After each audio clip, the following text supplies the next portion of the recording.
ഈ രണ്ട് മുന്നണികളുടെയും ഒരു പൊതു ലക്ഷ്യമെന്ന് പറയുന്നത് നമ്മൾ കണ്ടു മനസ്സിലാക്കിയിട്ടുള്ളത് കേരളത്തിന്റെ പൊതുഖജനാവ് നമ്മൾ കൊടുക്കുന്ന നികുതി പണം കൊള്ളയടിക്കുന്നതിൽ പരസ്പരം മത്സരിക്കുന്ന രണ്ട് മുന്നണികൾ.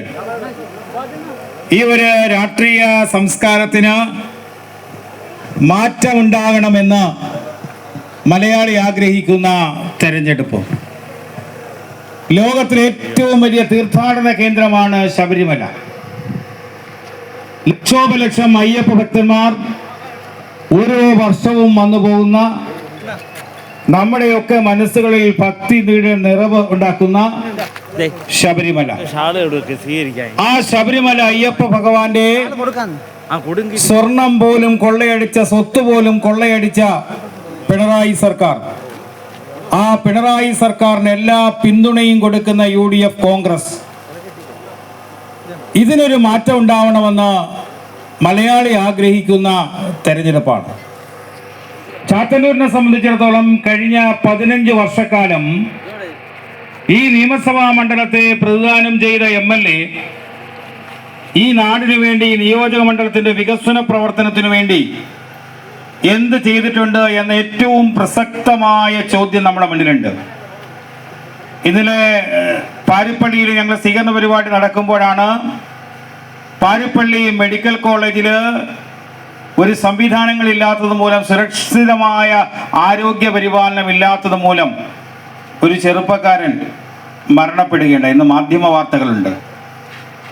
അപ്പോൾ കേരളത്തിലെ ആരോഗ്യ മേഖലയടക്കം എല്ലാ മേഖലകളിലും പരാജയപ്പെട്ടതുപോലെ ചാത്തന്നൂരിനും എല്ലാ രംഗത്തും, പാരിപ്പള്ളി മെഡിക്കൽ കോളേജ് ആയാലും തുടങ്ങി, അത് സ്പിന്നിംഗ് മില്ലായിക്കോട്ടെ അടക്കം എല്ലാ രംഗങ്ങളും പരാജയപ്പെട്ട് നിൽക്കുന്നു. ഇതിനൊരു മാറ്റം ഉണ്ടാവണം എന്ന് നമ്മൾ ആഗ്രഹിക്കുന്ന തെരഞ്ഞെടുപ്പ്. അവിടെയാണ് കഴിഞ്ഞ 12 വർഷക്കാലമായി ലോകാരാധനായ നമ്മുടെ പ്രധാനമന്ത്രി നരേന്ദ്രമോദിയുടെ നേതൃത്വത്തിലുള്ള ഗവൺമെന്റ് ഈ രാജ്യത്തിലെ സർവ്വ മേഖലകളിലും വരുത്തിയിട്ടുള്ള വലിയൊരു മാറ്റമുണ്ട്.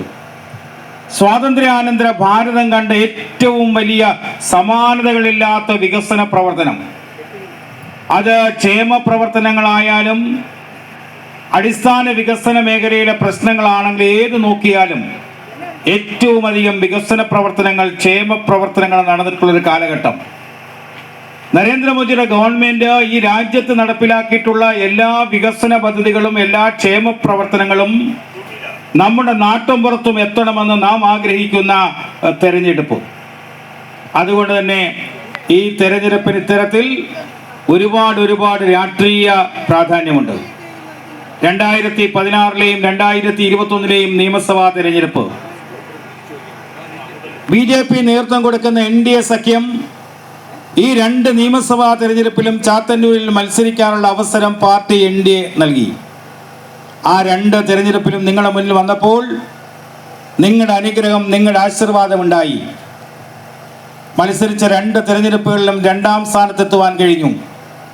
ഇക്കുറി 3ാം തവണ നിങ്ങളുടെ മുന്നിൽ നിൽക്കുമ്പോൾ 1ാമതെത്തുവാൻ, താമര വിരിയുന്ന മണ്ഡലമായി ചാത്തന്നൂരിനെ മാറ്റാൻ നരേന്ദ്രമോദിജിയുടെ പ്രതിനിധി കേരള നിയമസഭയിൽ ഉണ്ടാവാൻ, ഈ നാടിൻ്റെ ക്ഷേമ പ്രവർത്തനങ്ങളിൽ, ഈ നാടിൻ്റെ വികസന സ്വപ്നങ്ങളിൽ, ഈ നാടിൻ്റെ സുഖദുഃഖങ്ങളിൽ നിങ്ങളോടൊപ്പം ഉണ്ടാകാൻ ഒരവസരം, നിങ്ങളുടെ മനസാക്ഷിയുടെ അംഗീകാരം താമര അടയാളത്തിൽ രേഖപ്പെടുത്തി വിജയിപ്പിക്കണമെന്ന് മാത്രം വിനയപുരസ്സരം അഭ്യർത്ഥിച്ചുകൊണ്ട് ഇവിടെ നൽകിയ ഊഷ്മളമായ സ്വീകരണത്തിന് ഹൃദയത്തിൻ്റെ ഭാഷയിൽ നന്ദി രേഖപ്പെടുത്തിക്കൊണ്ട് ഞാൻ എൻ്റെ വാക്കുകൾ അവസാനിപ്പിക്കുന്നു.